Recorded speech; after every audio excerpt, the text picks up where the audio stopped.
eu quero convidar aqui a minha maravilhosa amiga, sócia, comadre, Cristina, a senhora inovadeira, diretora de inovação e marketing da Tacta, que irá falar conosco um tema da palestra dela em Paradoxo da Indústria de Alimentos em 2021. Fica ligadinho e vem nessa, Cris!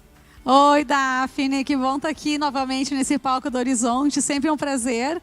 A gente adora estar aqui conversando com todos os visionários e guardiões de alimentos, né?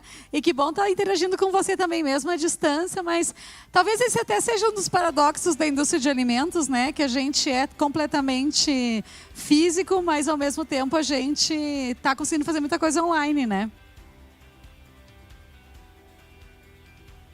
Pura verdade, Cris. Fique à vontade. O palco é todo seu, literalmente, agora nesse momento da palestra. Obrigada. Então vamos lá, vamos começar a falar sobre os paradoxos da indústria de alimentos, né? Essa é uma palestra baseada em uma das apresentações que a gente tem lá no Senhora Inovadeira, e eu atualizei esses paradoxos para a gente ver o que vem em 2021. A gente vai começar com o primeiro paradoxo, né? Será que a gente tem que acabar com a fome ou melhorar a alimentação? Qual é o papel da indústria de alimentos aqui nessa questão? A gente falou hoje, a palestra de abertura, inclusive, a gente falou sobre como é importante o papel da indústria de alimentos, né, em conseguir acabar com a fome, em trazer mais acessibilidade. Falamos isso nas perguntas também, bastante importante essa questão nas perguntas. E a gente também tem um papel não só em acabar com a fome, mas também em melhorar a alimentação. E aí, vamos falar um pouquinho sobre esse argumento, né? Há muito tempo que se fala que a indústria ou que a nossa produção de alimentos não dá conta de alimentar toda uma população. E a gente tem uma previsão, né, para 2050, de que a gente vai ter 9 bilhões de seres humanos, né, de ser humaninhos no mundo. E será que a gente tem condições de produzir alimentos para alimentar essa galera? Só que essa questão, né, de precisamos tal tecnologia, precisamos fazer tal avanço, precisamos fazer tal mudança para alimentar uma população que está crescendo, é uma falácia, é uma mentira, ela é uma falsa verdade antiga. Há muito tempo que a gente escuta isso, e esse tipo de mentalidade de que a gente tem que aumentar indefinidamente a produção, ela vem ao longo dos anos, há muito tempo inclusive, dando espaço para apostas controversas sobre o futuro, dando espaço para várias apostas controversas do futuro. Eu vou mostrar para vocês uma, talvez, das mais controversas, né? E a gente daí tem que botar uma mão na cabeça, porque essa aposta que eu vou mostrar para vocês, ela tem tudo a ver com pesquisa e desenvolvimento, tem que botar uma mão na cabeça para a gente para a gente enxergar o nosso papel. Então, olha só o que acontece. Lá nos idos de 1965, a gente tem essa apresentação aqui, Proteína de Petróleo. Foi publicado no Scientific American, uma revista super, né, conceituada nos Estados Unidos, de divulgação científica. E era esse Alfred Champagnat, que era um pesquisador da BP Petroleum, né, British Petroleum, falando sobre como essa empresa tinha percebido que nos dutos lá de purificação de petróleo, de fabricação de uma série de derivados do petróleo, cresciam micro-organismos. E que esses micro-organismos talvez pudessem ser utilizados como fonte de proteína. E olha que pensamento revolucionário, como fonte de proteína para a alimentação humana. Então, hoje, é claro, a gente tem vários, né, alimentos que são fabricados por biomassas. Vocês devem conhecer vários deles, leveduras, extratos de levedura, por exemplo, e outros ingredientes também. Mas desses todos são, normalmente, derivados de uma levedura que cresceu se alimentando de uma fonte que é um carboidrato, uma proteína, né, um composto todo de origem alimentícia. Nesse caso, nos idos dos anos 60, quando essa publicação foi publicada em 1965, essa pesquisa já acontecia desde 59. E é bem interessante ler a matéria inteira. Eu não trouxe a matéria inteira para vocês, por razões óbvias, né? Porque senão a gente ia ficar aqui 3 dias lendo. Mas é bem interessante a gente ler essa matéria inteira para ver os argumentos e também o status desse desenvolvimento, para ver os argumentos que foram utilizados para o desenvolvimento desse produto. Entre eles, eu separei um especialmente, né, que fala o seguinte: aí pelo ano 2000, a gente vai ter uma população de cerca de 6 bilhões de pessoas. A população, na época da entrevista, era de 3 bilhões, e no ano 2000, a gente teria uma população de 6 bilhões de pessoas. E aí, para isso, o total de proteína animal produzida em 1958, na época da entrevista, é de 20 milhões de toneladas. E para a gente alimentar essas 6 bilhões de pessoas no ano 2000, o artigo diz: a gente tem que crescer das 20 milhões de toneladas para 60 milhões de toneladas. Para a gente conseguir alimentar 6 bilhões de pessoas no ano 2000, a gente tem que crescer para 60 milhões de toneladas. Bom, aí a pessoa enxerga isso, vê os números e diz: olha, realmente, a gente não tem condição de alimentar com qualidade, com proteína, com riqueza nutricional, uma população no futuro, sem que a gente busque, por exemplo, fontes alternativas de proteína, fontes alternativas de carboidratos, fontes alternativas de o que for que seja. E por conta desse argumento, naquela época existia então essa corrida por proteínas. A BP não foi a única empresa de alimentos que desenvolveu proteínas a partir de petróleo. Inclusive, o nome desse projeto se chama Single Cell Protein. Vocês podem entrar, convido vocês a botarem esse termo, Single Cell Protein, no Google, e vocês vão descobrir que uma série de empresas, inclusive alimentícias, tiveram projetos de Single Cell Protein durante muitos anos, mais ou menos no início da década de 60. Inclusive, nesse artigo que eu estou compartilhando com vocês, o Alfred Champagnat fala o seguinte, que a alimentação, a alimentação humana, ela é muito importante, e que a gente não deveria usar o petróleo apenas para abastecer os nossos carros, mas também para reservar uma parte desse petróleo para poder fazer crescer essa biomassa que depois viraria proteína. Eu pergunto para vocês comeriam proteína derivada de uma levedura ou de uma biomassa que tinha sido alimentada com petróleo? Eu acho que não. Acho que teria... eu, particularmente, não gostaria de ter essa experiência. E acho que hoje haveria bastante controvérsia em relação a essa tecnologia. O que eu estou trazendo para vocês aqui é que, se a gente focar nesse problema de volume de produção, de capacidade de produção, a gente pode, muitas vezes, enveredar aí por tecnologias que são bastante controversas. Na época, isso aqui parecia super normal. Tanto é que várias outras empresas, não só a BP, também tinham tecnologias, desenvolvimentos como esse. Por algum milagre, ninguém foi bem sucedido, pelo menos é o que conta a história. Ninguém foi bem sucedido e esse projeto acabou sendo abortado. E aí eu queria mostrar uma coisa para vocês. O artigo foi feito em 1959, né? 65, perdão. E aqui eu trago a produção de proteína animal. E ele fala que nessa época a gente estava produzindo apenas 20 milhões de toneladas ano, concordam? Foi o que foi falado no artigo que eu mostrei para vocês antes. Pois bem, se a gente for olhar, de fato, a produção mundial total, global, entre todos os locais do mundo, né, entre todos os continentes, a gente vai descobrir que a gente já produzia naquela época mais de 50 milhões de toneladas de proteína animal no mundo.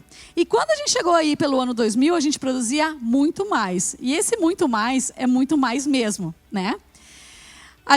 Então, a previsão do artigo era que em 1958 nós tínhamos 3 bilhões de seres humanos, né, seres humaninhos no mundo, e a gente ia chegar em 2020 com 6 bilhões de pessoas. Ok. Isso se confirmou. Esses números, essas projeções, mais ou menos se confirmaram. Na época, se calculou que no ano 2000 seria necessário produzir 60 milhões de toneladas anos de proteína. E nos parecia naquela época, pelo menos pelo artigo, um número super gigante. Só que, como eu mostrei para vocês no gráfico anterior, esse número já era a produção de proteína naquele momento. A questão é que os dados que estão sendo utilizados para justificar a busca de uma proteína alternativa proveniente do petróleo estavam errados, defasados, incorretos, né? Sabe-se consciente ou inconscientemente. Qual foi a produção, então, real de proteínas de várias origens no ano 2000? A gente produziu 232 milhões de toneladas. A gente produziu mais de 13 vezes o que se esperava que era o necessário para abastecer o mundo inteiro de proteína de qualidade, para fazer com que as pessoas, para que as 6 bilhões de pessoas consumissem bem. Então, veja bem, se a gente já está no ano 2021, a gente já tem uma produção gigantesca de proteína e mesmo assim, como na palestra da Jandaraci foi colocado, nós ainda temos pessoas com extrema vulnerabilidade, nós ainda temos pessoas com fome. Nós temos abundância de produção de alimentos. Então, será realmente que o nosso problema é produção de alimentos, né? E aí, eu vou lembrar para vocês que alimentar 9 bilhões de pessoas lá, então se a gente usar o que aconteceu no passado como uma projeção para o futuro, alimentar esses 9 bilhões de pessoas não é uma questão de fluxo, não é uma questão de produção, é uma questão de fluxo. É a questão de que o alimento tem que sair do lugar A e chegar no lugar B. E muitas vezes ele fica ali parado, concentrado no lugar A e não chega no lugar B, onde ele é necessário. E aqui eu tenho alguns exemplos, né? Quem tem fome hoje... Onde é que está localizada essas pessoas que têm fome hoje? Quem são essas pessoas? 60% das pessoas que têm fome extrema hoje estão em áreas de conflito. Então, toda vez que a gente tem uma área de conflito, toda vez que a gente tem uma zona de guerra, por exemplo, a gente tem fome, né? A guerra acompanha a fome, ou melhor, a fome acompanha a guerra. Da mesma forma, 80% das pessoas que têm fome hoje vivem em áreas de climas extremos, áreas propensas a incêndios, a enchentes, a furacões. E essas áreas, esses eventos de climas extremos, eles dobraram de frequência nos últimos 30 anos. Então, quer dizer que mais gente está mais vulnerável ainda, porque já eram áreas, por exemplo, desérticas, que se tornaram ainda... que tem agora ainda menos água para crescimento, né, da agricultura, para florescimento de toda a pecuária, agricultura e da produção de alimentos. 60% a gente também tem uma questão de gênero, né? 60% de quem passa fome são mulheres e meninas. Tem uma questão de gênero bastante forte aqui também marcada. E aí, esse público todo seria alimentado mais de 2 vezes somente pelo que a gente desperdiça de alimentos. E esse me parece ser o dado que mais me choca, que mais me incomoda e que eu espero que mais incomode vocês ainda, porque é alimento que a gente plantou, colheu, transformou, transportou, colocou na gôndola de um supermercado ou serviu num restaurante e foi para o lixo, enquanto que do lado uma pessoa estava passando fome. Aqui mesmo, na minha cidade, tenho certeza não, eu sei que tem pessoas que passam fome, tanto é que tem ações todos os anos perto do Natal para a gente aliviar a nossa consciência, né? E a gente faz as ações lá perto do Natal, alivia a consciência, o resto do ano não pensa mais sobre isso. Mas nós que somos da indústria de alimentos, nós não temos esse luxo. A gente não tem luxo nenhum de não pensar sobre isso, porque é papel da indústria de alimentos resolver esse problema. É papel, ok, somos negócio, temos que ganhar dinheiro, temos que ter sustentabilidade, precisamos manter os empregos que nós geramos, ótimo, mas é também nosso papel nutrir o mundo. E se a gente escolheu essa trilha, a gente escolheu a trilha indústria de alimentos, a gente escolheu a trilha produção de alimentos, a gente não pode esquecer que a gente tem esse papel, né? Então, se a gente for olhar o que é combater a fome mesmo, combater é trazer estabilidade, controlar a crise climática, trazer equidade de gênero e reduzir a perda de alimentos.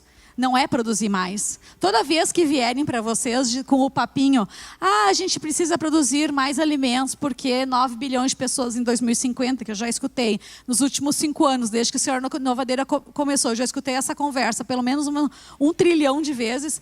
Vocês parem a pessoa e digam, olha, na verdade, nós já produzimos hoje, 2020, 2021, todo o alimento suficiente para nutrir o mundo hoje e em 2050 mesmo os 9 bilhões de pessoas.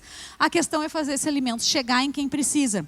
E é nisso que nós deveríamos estar trabalhando, inclusive, como a gente falou nas palestras anteriores, inclusive trazendo acesso a alimentos mais nutritivos, fazendo com que sêniors vejam os alimentos que estão sendo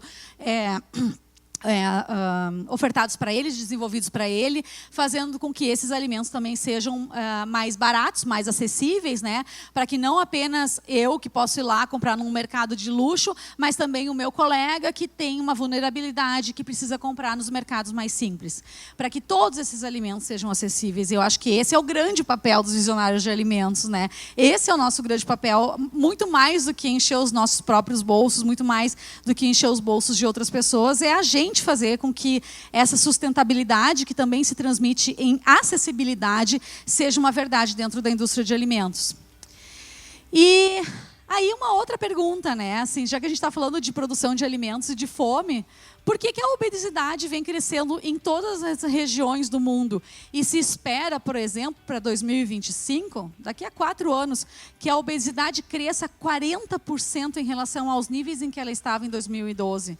Se a gente está falando que as pessoas estão passando fome, que tem gente passando fome ainda, por que será que, pelo contrário, a obesidade é muito mais presente no mundo e, inclusive, tem crescido muito mais do que a própria fome, né? A gente não vai atingir os objetivos de desenvolvimento sustentáveis em relação à fome, mas ela vem caindo. E aí, por que a obesidade vem crescendo? E aí eu vou perguntar uma coisa para vocês, né? Quando a gente fala sobre essas questões de obesidade, nutrição, quando a gente fala sobre as questões de responsabilidade também, a gente pode falar da culpa individual. Muitas vezes essa é a culpa que a gente atribui, o indivíduo, né? O indivíduo, ele é responsável por todos os seus problemas. E aí, basicamente, achar que as pessoas são tipo o Homer Simpson, né? Passeando pelo mundo, tomando decisões erradas o tempo inteiro, é basicamente atribuir que toda a culpa pela obesidade, por exemplo, é do indivíduo. Ele sozinho escolhe as coisas mais calóricas, mais gordurosas, as menos saudáveis, e ele sozinho toma essas decisões. Eu aqui não tenho muito o que fazer, porque o indivíduo, ele é total culpado por isso, né? Por outro lado, a gente tem outro tipo de culpa que a gente chama de culpa do sistema. E na culpa do sistema, a gente diz que o sistema é responsável pelos problemas dos membros individuais que dele fazem parte. Quando a gente fala de culpa do sistema, a gente está dizendo que não apenas o indivíduo é culpado, talvez ele seja também, claro, mas que o sistema contribui para que as escolhas sejam feitas de tal forma. E aí é a questão do Homer. O que ele tem acesso? Ao que o Homer tem acesso? A que tipo de alimentos o Homer tem acesso? E é muito fácil a gente ir lá individualizar a culpa e para tirar dos nossos ombros, né, a nossa responsabilidade como sistema de alimentos. Mas nós, sim, fazemos parte de um sistema complexo. Uma pessoa não escolhe um alimento simplesmente porque olha para ele. Tem todo um complexo de educação, de acesso, de distribuição, de preço, de propaganda, de marketing, que fazem com que aquele indivíduo tome escolhas A ou B. Agora, é muito mais fácil modelar o comportamento do indivíduo e ou tentar mudar o comportamento do indivíduo do que modelar ou tentar mudar um sistema. Então, por muitas vezes, a gente vai lá e atribui toda a culpa para o indivíduo e se esquece que no sistema a gente também tem culpa. E se a gente olhar para a culpa do sistema, talvez a gente possa tomar ações muito mais como plataforma, ações muito mais assertivas, ações muito mais importantes e relevantes do que simplesmente o fulano A, fulano B, fulano C mudar o seu comportamento. E aí, eu vou trazer uma reflexão para vocês, né? Quais são os principais objetivos que a gente tem em pesquisa e desenvolvimento de alimentos? Quem está no Horizonte comigo sabe, há mais tempo, sabe que no ano passado eu já compartilhei com vocês essa pesquisa, e essa é uma pesquisa que eu faço continuamente. Eu pergunto para os visionários de alimentos, né? Que são, né, mais de 5.000 pesquisadores da indústria de alimentos no Brasil, e principalmente no Brasil, mas alguns na América Latina, alguns em outros lugares do mundo. Pergunto a eles: qual foi o principal objetivo dos seus últimos 10 desenvolvimentos, dos seus últimos 10 projetos? E aí eu dou 3 opções para essas pessoas. E a opção número 1 é alimentos gostosos. Depois a gente tem a opção número 2, reduzir custos. E a opção número 3, alimentos saudáveis e nutritivos. No ano passado, quando eu estava no palco aqui do Horizonte, apenas 21% dos participantes dessa pesquisa me disseram: olha, o principal objetivo entre os meus últimos 10 projetos era produzir alimentos saudáveis e nutritivos. E aí eu trouxe essa reflexão, né, para o palco do Horizonte e disse: quem tem medo da rotulagem nutricional frontal? Por que tem medo, né? Aí eu fiz essa pesquisa novamente durante a pandemia, agora em agosto de 2020, repetimos a mesma pesquisa. E eu achei muito interessante que diminuiu a proporção bastante significativamente, 10 pontos percentuais de alimentos gostosos, e aumentou, reduzir custos ficou mais ou menos igual, e aumentou também 10 pontos percentuais alimentos nutritivos e saudáveis. Então, já mostrou um efeito da pandemia a respeito dos desenvolvimentos, e é por isso, claro, que a gente está aqui falando o tempo inteiro sobre imunidade, por exemplo, né? A gente viu um lançar de produtos voltados para a imunidade, fortificados também, bastante grande durante a pandemia. E aí, mais recentemente ainda, agora no final do ano, em dezembro, a gente fez uma pesquisa mais nichada, mais voltada para o mercado de suplementos alimentares e produtos fortificados, porque a gente ficou falando sobre fibras prebióticas, talvez alguns de vocês responderam a pesquisa também, né? E a gente queria entender esse mercado, e essas fibras prebióticas aparecem hoje, principalmente nesses produtos, assim, que já são por si só vendidos nesse mercado de saudáveis. E aí a gente pode dar uma olhada claramente que para esse mercado, aí sim, o objetivo principal é desenvolver produtos nutritivos e saudáveis. Claro que aqui a gente tem, a meu ver, inclusive um efeito duplo, né? A gente tem tanto o efeito da pandemia, quanto o efeito do mercado. Mas eu queria perguntar para vocês, né? Será que lá o Homer, ele tem condições de escolher produtos saudáveis? Não naturais, não, nutritivos e saudáveis. Ele tem condições de escolher produtos saudáveis se ele não encontra produtos saudáveis para serem vendidos para ele? E é claro, provavelmente no chat tem um monte de gente dizendo, mas o que é saudável? Não serei eu a dizer. A gente vai falar sobre o que é saudável daqui a pouquinho. E aí, eu vou trazer uma reflexão do Rogers, que é um estudioso da difusão da inovação, que é uma das coisas que eu tenho estudado mais recentemente. Ele tem um livro que se chama Diffusion of Innovations, que vale muito a pena quem quiser ler, né? É um livro, para quem é da inovação, é um livro fantástico, antigo já, mas vale muito a pena porque tem muito entendimento sobre como as inovações elas são geradas, como elas são difundidas na sociedade. E ele faz esse alerta, mesmo para quem estuda inovação, é muito comum dizer, olha, fulano não come saudável simplesmente porque ele é ele. Então ele diz o seguinte, a gente superestima a culpa individual e subestima a culpa do sistema. Estão me dizendo que eu só tenho 5 minutos, duvido. Vamos continuar. Paradoxo 2. Será que a gente tem que atender as expectativas do público ou aguentar a pressão? E aí vamos passar um pouquinho mais rápido. Lembrar para vocês que a indústria vai estar sempre sob pressão. E que, enquanto a gente alivia as pressões de um lado, as expectativas aumentam do outro. Então, desde que eu entrei na área de alimentos, a gente começou com o indulgente. Essas foram as grandes tendências que eu tive que resolver, eu como pesquisadora de alimentos, né? Indulgente, depois a gente teve fortificado, depois a gente teve saudável, depois a gente teve natural, depois a gente teve instagramável, por favor, passem. Depois a gente teve sem glúten, depois a gente teve sem lactose, depois a gente teve clean label, depois a gente teve sem açúcar, depois a gente teve plant-based, depois a gente teve... Agora a gente tem sustentável e ainda tem local, que vai ter palestra amanhã sobre isso. Então, veja, assim, parece que quando eu resolvi lá o indulgente, apareceu o fortificado. Quando eu resolvi o saudável, apareceu o instagramável. Quando eu resolvi o sem glúten, agora a galera quer local. Então, a gente está sempre sob pressão de mudança, né? E a indústria de alimentos é um alvo muito, muito fácil. E eu vou lembrar para vocês na questão de sustentabilidade, né? A produção de alimentos, ela consome 70% da água potável, ela ocupa 40% da terra agriculturável no mundo e ela também é responsável por 30% das emissões do gás do efeito estufa. Então, é quase impossível que a gente não vai sofrer pressões, inclusive regulatórias, cada vez mais fortes para a gente melhorar esses índices, né? E aí, o que é uma produção sustentável e saudável de alimentos? E no final de 2019 foi publicada essa pesquisa que eu estou mostrando para vocês, que pretende ser como se fosse um marco, assim, um início de um marco regulatório de o que seria uma dieta saudável e uma dieta sustentável. Veja que uma dieta principalmente baseada em plantas, ela não é vegana, ela tem laticínios, tem carne também, mas é uma dieta em que o consumo de alimentos de origem vegetal é bastante alto, né? E a ideia dos pesquisadores, eles demonstram isso, né? Que a gente é capaz de, através de uma dieta assim, atingir não apenas objetivos de saudabilidade, mas também de sustentabilidade.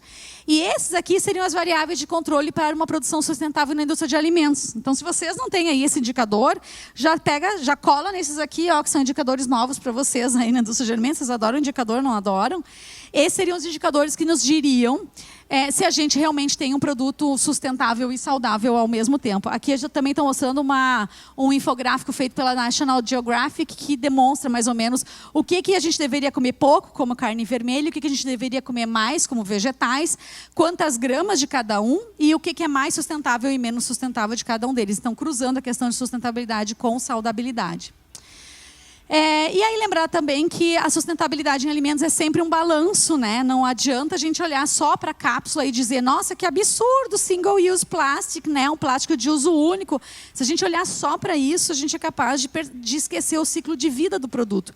E o ciclo de vida do produto é super importante para a gente entender se ele é sustentável ou não. No caso, inclusive, já foi feita uma análise de ciclo de vida desse tipo de cápsula, mostrando que porque ela consome menos pó para fazer uma mesma xícara de café, talvez ela não seja tão insustentável assim. Então, a gente tem que lembrar sempre dessa questão de ciclo de vida de produto. Não adianta reduzir a água e aumentar o consumo de plástico. Não adianta reduzir o consumo de plástico e aumentar, sei lá, a emissão de carbono. Então, a gente tem que olhar para toda a cadeia daquela produção de produto. E aí, né, só para finalizar essa parte, lembrar também que a gente tem que evitar o greenwashing, né? Por favor. A gente tem, inclusive, uma consulta pública que está rolando na União Europeia, né, falando sobre greenwashing e dizendo que e estabelecendo termos para que as indústrias possam utilizar termos como ecológico dentro das suas rotulagens, né? Então, greenwashing é essa técnica da gente usar termos teoricamente ecológicos em produtos que não são sustentáveis, né? Terceiro paradoxo, então, será que a gente quer bater as nossas metas do mês? Será que a gente quer bater as nossas metas do ano? Ou assegurar a longevidade das nossas empresas, né? O que é mais importante para nós, como executivos, executivas estratégicas das nossas empresas? Então, vou trazer uma provocação um pouquinho para vocês a respeito do impacto da inovação, né? Lembrando que a gente inova no agora, mas impacta o futuro, né? E a indústria vai ser cada vez mais responsabilizada pelas suas decisões de inovação. E aí, vamos ver se vocês lembram disso aqui, né? Não sei se vocês se lembram desses tweets aqui que eu vou mostrar para vocês, mas, por exemplo, a Joana Maranhão, lá em 2011, falando sobre a Ariadna, quando ela saiu do BBB. Aí o Whindersson com uns twitters também antigos, de 2011. O Lucas Marques também com tweets antigos de 2011, se eu não me engano também, mas 2014. Depois a gente teve a Camila Cabello também nos Estados Unidos, também sendo questionada a respeito de frases e colocações delas antigas. E o Shawn Mendes também dizendo que tem um afro só por causa desse cabelo aqui, né? E aí, o mais brasileiro de todos, que eu tenho certeza que vocês todos vão se lembrar, né? Não compre dólar agora. Essa daí, eu espero que vocês tenham comprado dólar naquele momento, porque toda vez que o dólar sobe, esse aqui já virou meme, né? Completamente, esse tweet aqui volta a aparecer. E o que é isso aqui? É a galera entrando dentro das redes sociais, as pessoas famosas, e indo lá 10 anos atrás, descobrir o que essa pessoa falou, que talvez hoje seria reprovável. E a gente chama esse comportamento de escavadores do passado. Os escavadores do passado é um comportamento que hoje está mais ligado a pessoas públicas, mas eu quero dizer para vocês, tomem cuidado com os escavadores do passado, porque as nossas decisões hoje na área de alimentos vão ser questionadas no futuro também. E aí, meus queridos, aquela lembrança, né, de que o print é eterno. E aí eu vou lembrar uma coisa aqui para vocês, né, a questão da Monsanto. A Monsanto, esse aqui é um artigo que eu trouxe do New York Times. Em junho de 2020, a Monsanto fez acordo com mais de 95 mil casos e deixou dinheiro reservado também para casos futuros, no valor de 10 bilhões de dólares. Não a Monsanto, a Bayer, na verdade, né? E aí, olha que interessante esse destaque que eu trouxe da pesquisa, depois vocês podem ler ela inteira, né? Claro, não é uma empresa da área de alimentos, mas, né? Roundup tem um pouquinho a ver com alimentos, caso vocês estejam ligados aí no setor primário. Uma das questões que fizeram a Bayer buscar esse acordo no valor de 10 bilhões de dólares, ó, assim, pouquinha coisa, né? É que as táticas que eles utilizaram para silenciar os críticos, inclusive as pessoas da área de ciência, são extremamente questionadas hoje. Então, são táticas que, mesmo que eles estejam certos, são vistas de uma forma negativa, como, por exemplo, ficar perseguindo o Neil Young nas mídias sociais. Então, a gente tem que tomar muito cuidado com a forma que a gente está se comportando hoje. Porque nós estamos entrando numa sociedade que tem um print eterno, que tem uma mente que não acaba nunca mais, uma memória que não acaba nunca mais, e que vai ser cada vez mais crítica com todos. Nós todos somos cada vez mais criticados, não apenas a indústria de alimentos. Eu, Cristina, como pessoa, também sou cada vez mais criticada, tenho cada vez que me observar mais. Todos nós estamos entrando num mundo em que a gente tem que ser mais correto, mais ético.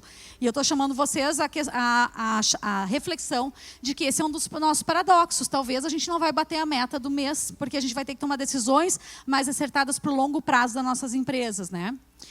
E aí eu vou perguntar para vocês como a gente está se comportando como indústria, né? E vou lembrar como é que a gente se comportou, por exemplo, no caso do rotulagem nutricional frontal.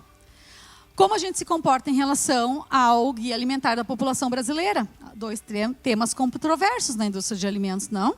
Como a gente se comporta quando os nossos aditivos alimentares são chamados, são revisados? A sua toxicologia é revisada. Como a gente se comporta quando alguém questiona, por exemplo, quando o público talvez mais leigo questiona se os ingredientes que a gente usa são seguros, sendo que todo o tempo a nossa ciência está sendo revisada porque é normal da ciência, faz parte.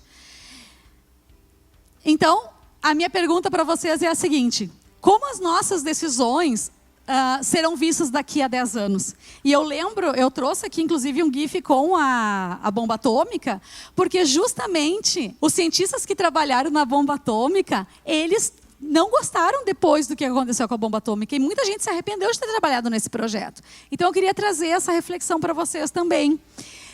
Como será que as nossas decisões todos os dias vão ser vistas daqui a 10 anos? E é com esse olhar que eu gostaria de chamar todos os visionários e guardiões de alimentos a refletir. Será que você vai ser a pessoa que vai mostrar o caminho para a solução desses paradoxos? É essa reflexão que eu deixo aqui no horizonte para vocês hoje, com alguns pelos em ovo e outros não são tão pelo em ovo assim, para que vocês pensem o caminho dos visionários de alimentos aí para o futuro. Era isso.